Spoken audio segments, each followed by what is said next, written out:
படம் ஃபுல்லாவே எக்ஸ்பெக்டேஷன் தான், படம் ஃபுல்லாவே கூஸ் பம்ப்ஸ் தான். தலைவர்னு ஒருத்தர் இருக்கும்போது நமக்கு என்ன, சிவாஜி கணேசன் ஒருத்தர் இருக்காரு, மிகப்பெரிய ஒரு இமயம். அதுக்கடுத்து ரஜினிகாந்த் ஒருத்தர், அவரு ஒரு மிகப்பெரிய இமயம். இதை விட என்ன தேவை சார்? என் ட்ரெஸ்ஸை பாருங்க, படையப்பாவோட ஃபர்ஸ்ட் பட்ட ஸ்டைல் தான் இது. உள்ள ஒரு பிளாக் கலர் பனியன், வெளில ஒரு ஷர்ட், பேண்ட், ஷூ. இதை விட என்ன இருக்கு? நம்ம தலைவர் விஜய், தளபதி விஜய் சொல்லுவார்ல, அதே மாதிரி படத்துல 2 பேருக்கு தான் படம். ஒன்னு நீலாம்பரி, இன்னொன்னு ரஜினிகாந்த். ஒன்னு படையப்பா, இன்னொன்னு நீலாம்பரி. ஒன்னு ரஜினிகாந்த், இன்னொன்னு ரம்யா கிருஷ்ணன். இந்த 2 பேருக்கு தான் படம். எல்லா சீனுமே கூஸ் பம்ப் சீன் தானே.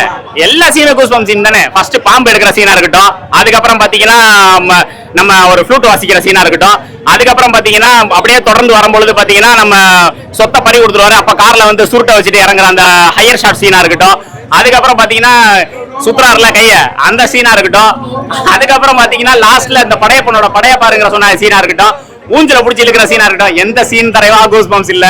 படத்துல ஒரு சில சீன் கூஸ் பம்ப்ஸ் இருக்கலாம். கூஸ் பம்ப்ஸே படமா இருந்தா என்ன பண்ண முடியும்? அதுதான் தலைவா பெரிய விஷயம். 3 மணி நேரம் படத்தை போர் அடிக்காம எடுத்துட்டு போறதா கே.எஸ். ரவிக்குமார் மாதிரி டைரக்ஷன். ஆக்சுவலா சொல்ல போனா இதுல 19 பிரிண்ட், 3 மணி நேரம் 14 பிரிண்டா குறைச்சிருக்காங்க. மொத்தம் 19 பிரிண்ட், 2 இன்டர்வல் விடுறதா பேசிக்கிட்டாங்க.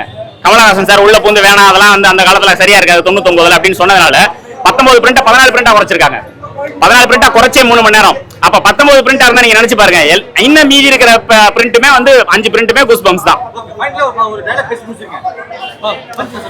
ரஜினிகாந்த்ங்கிறவர் யார் அப்படிங்கிறவங்க இன்னைக்கு காலத்துக்கு தெரியணும் அப்படின்னா நான் சொல்றேன். வெள்ளைக்காரங்க வெள்ளையா இருக்கிறவங்களே ஆண்டிட்டு இருந்த நேரத்துல ஒரு கருப்பு மனிதன் தமிழ் சினிமாவையே இல்ல இந்திய சினிமாவையே ஆட்டி வைக்க முடியும்னு நிரூபிச்சவர். தமிழ் சினிமாவில் கருப்பு மனிதராய் உள்ள நுழைந்து பொறுப்பு மனிதராய் மாறி நெருப்பு மனிதராய் உருவெடுத்து சிறப்பு மனிதராய் வாழ்வர் தான் ரஜினிகாந்த். எங்க ஒரே ஒரு தலைவர் சூப்பர் ஸ்டார் என்றுமே ரஜினிகாந்த் மட்டும்தான்.